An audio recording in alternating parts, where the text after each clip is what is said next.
अस्सलामुअलैकुम जी, क्या हाल चाल है आप सबका। उम्मीद है सब खैरियत से होंगे।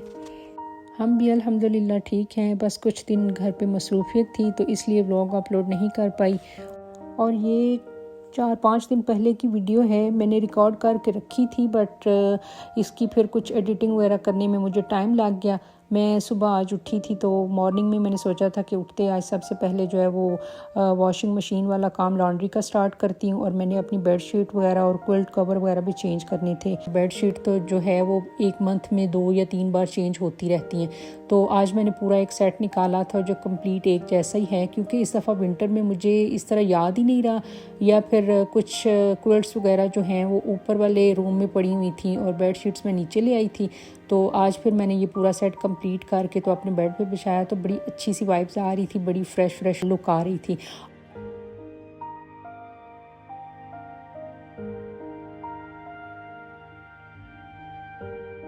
और फिर आज घर पे गेस्ट आने थे तो मैं बना रही थी खाना। मैंने सोचा था कि आज बनाती हूँ, काफ़ी टाइम हो गया था मुझे, मैंने कभी चाइनीज़ राइस जो हैं वो बहुत पहले बनाए थे।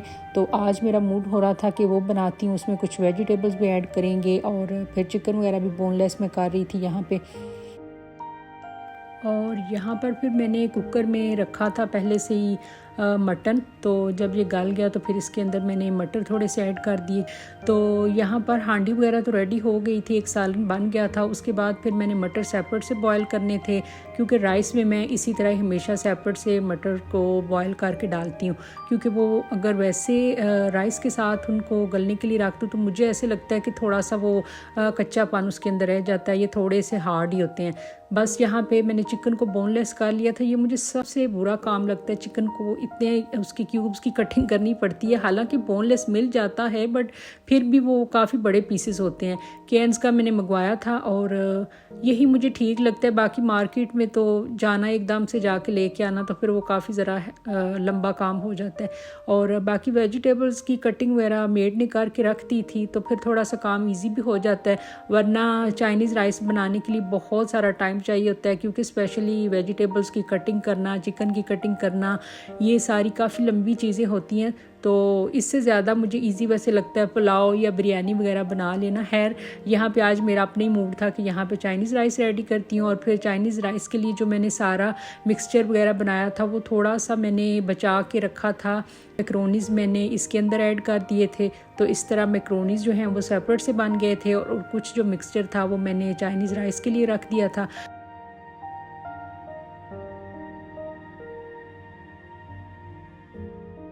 बस उसके बाद कुछ सीख कबाब जो हैं ये मैं सबरोसो के इस दफ़ा लेके आई थी। ये काफ़ी अच्छे हैं। पहले तो मैं कैंस के लेके आती थी लेकिन उनकी प्राइस भी बहुत ज़्यादा है। खैर प्राइस तो मैटर नहीं करती, चीज़ अच्छी होनी चाहिए, लेकिन इनका टेस्ट मुझे ज़्यादा अच्छा लगा। और काफ़ी सारा मेरा काम जो है वो हो चुका था और खाना वगैरह भी बन चुका था। और एंड पे मैंने राइस बॉयल किए, क्योंकि मेरा दिल था जब गेस्ट आएंगे तो फिर ताज़े ताज़े से ये बन जाएंगे। बस एंड पे मैंने करनी थी इस पे एग की स्प्रेडिंग। और यहाँ पर जो मैंने फूड कलर वगैरह ऐड करना था तो मैंने एंड पे जाके चेक किया, पहले याद ही नहीं मुझे रहा, फूड कलर वगैरह ख़त्म हो चुका था। बस फिर मैंने ऐसे ही उसको फ्राई कर लिया, उसको फिर एंड पे मैश करके राइस के ऊपर डाला और बहुत ही अच्छे बने थे। मैंने बच्चों के लिए साथ बनाए थे मैक्रोनीज़, कि शायद बच्चों को चाइनीज़ राइस अच्छे ना लगें, लेकिन बच्चों ने बहुत ही खुश होकर खा लिए थे। मैक्रोनीज़ तो बहुत ही कम उन्होंने चखे ही थे, बस वो ऐसे ही पड़े रहे। और राइस बच्चों ने बहुत ही आज खुश होकर खाए। यानी अब मुझे अंदाज़ा हो गया कि बच्चों के लिए नेक्स्ट टाइम भी बना लेने चाहिए, बच्चे खुश होकर खा लेंगे। इसी तरीके से बच्चों को वेजिटेबल भी खिलाई जा सकती हैं। और बस खाना वगैरह सारा रेडी हो चुका था। छोटी सी एक दावत अरेंज की थी, अपनी तरफ से कोशिश की थी कि सारी चीज़ें जितनी हो सकें अच्छी बन जाएं।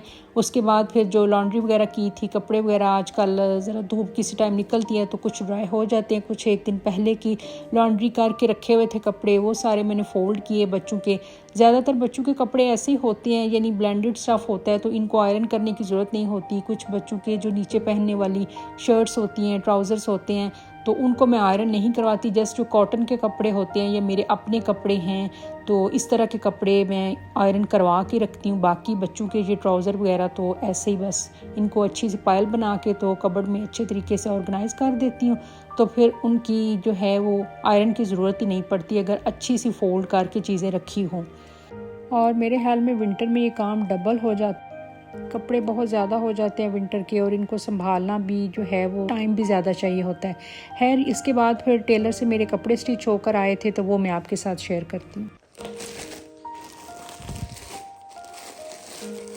टेलर से कपड़े मेरे स्टिच होके आ गए हैं, तो मैंने हर दफ़ा वैसे मैं कह देती हूँ कि मैं दिखाऊंगी जब स्टिच होके आएंगे, फिर मैं भूल जाती हूँ, मुझे याद ही नहीं रहता। तो आज अभी सामने ही पड़े हुए थे तो थोड़ा सा व्लॉग में वैसे भी शूट कर रही थी तो मैंने सोचा कि ये भी आपके साथ शेयर कर देती हूँ। इनको मैंने अभी हैंग करना है और फिर मैं आपको खोल के सारे दिखाती हूँ साथ साथ। अच्छा, सबसे पहले तो एक ये वाला था येलो मस्टर्ड, ये टेलर ने तो बहुत ही अच्छे से आयरन करके दिए बट बैग में शायद ये ख़राब हो गए। इसके साथ ही मैंने लाइम लाइट से लिया था स्कार्फ स्टोन, ये मिला था मुझे 1500 का। शॉकिंग पिंक कलर का, सारे कलर के ऑलमोस्ट हैं मेरे पास बट इस कलर में नहीं था या एक था पुराना हो गया था काफ़ी, तो इसके साथ मेरा ख्याल में ये अच्छा चल जाएगा।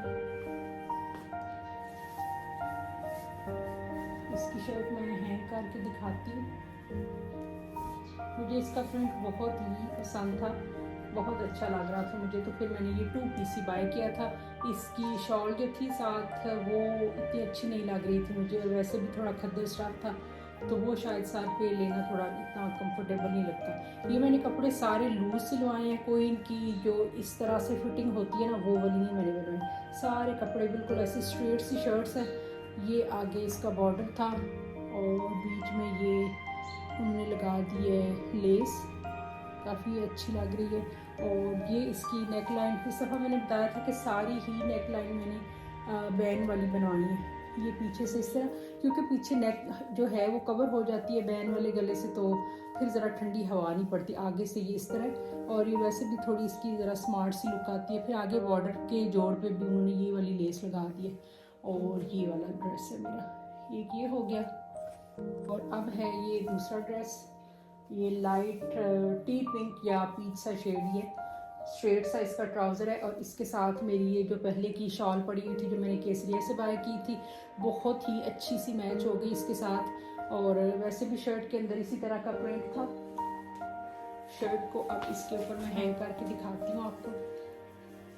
ये भी बिल्कुल मैंने स्ट्रेट शर्ट सिलवाई है, लूज सी, कोई इसकी फिटिंग वगैरह नहीं बनवाई, क्योंकि ये कपड़े मैंने सिलवाए हैं रमज़ान के लिए, रमज़ान में रोज़ा रख के, तो फिर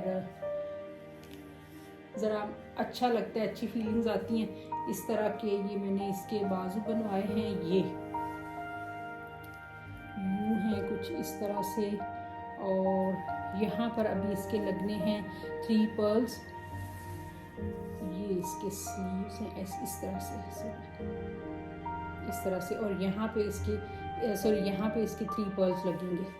और ये इसकी भी नेक लाइन जो है वो बैन वाली है और आगे से फिर इसका इस तरह से गला बना हुआ है। बाकी वैसे ये सिंपल स्ट्रेट सी शर्ट है, क्योंकि इसके साथ इसकी शॉल बहुत ही खूबसूरत थी। ये एक ये थर्ड वाला ड्रेस था, ये देखने में ब्लैक कलर लग रहा होगा बट ये ब्लैक नहीं है, जैसे ये बहुत ही डार्क पर्पलिश सा शेड होता है ना, ये वो है।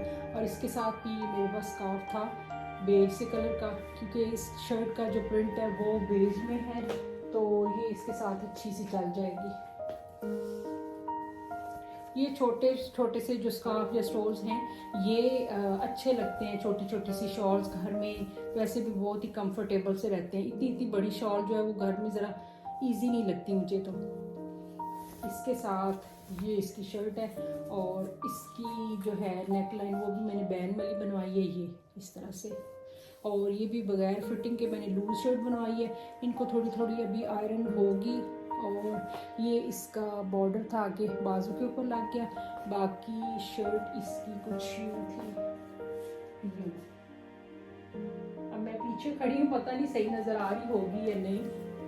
यूँ है, ये एक साइड पे इसका ये इस तरह का बॉर्डर आ रहा है और ये मास्टर साहब ने यहाँ पे सिलाई के साथ या पिन के साथ लगा दी है इसकी मेजरमेंट।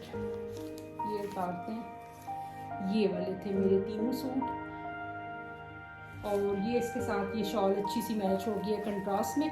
तो इंशाल्लाह रमज़ान में ये कपड़े पहनेंगे। ये कोई महंगे ड्रेसेस नहीं है, बहुत ही रिजनेबल से मिल गए थे तो मैंने ये लेकर फिर स्टिच करवा लिए, क्योंकि अभी ठंड का मौसम है तो इंशाल्लाह अभी ये चल जाएंगे। और इसी के साथ अपने ब्लॉग को मैं यहाँ पे एंड करती हूँ। अपने कपड़ों को हैंग करने लगी हूँ, इनको पहले आयरन करवाऊँगी। आपसे फिर मुलाकात होगी इंशाल्लाह नेक्स्ट वीडियो में। वीडियो अच्छी लगी तो लाइक कर दीजिएगा। अल्लाह हाफिज़।